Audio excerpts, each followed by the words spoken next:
Hi guys, so in this video we will learn about Nerworkx, okay, and how you can use that with Pyvis, okay, and we'll create a cyclic graph. So let's do that. So to do that, let's create, okay, to do that, let's create a tut4.py file, okay, and import from Pyvis, import from from pyvis dot network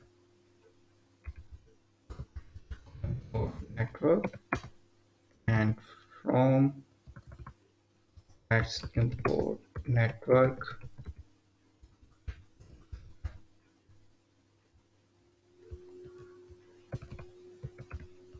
x dot network x as x, okay.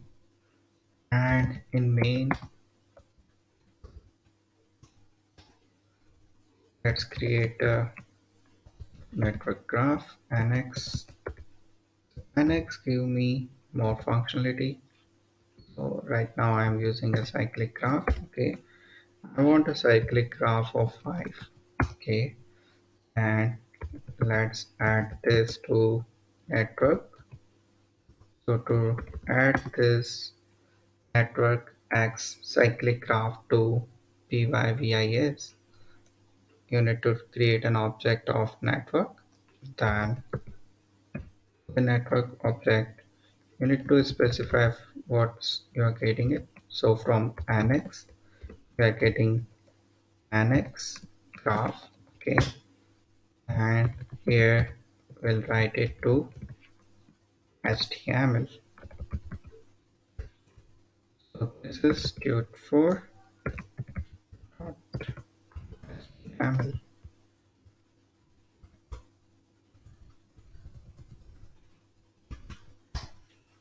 So it's created an HTML page, right?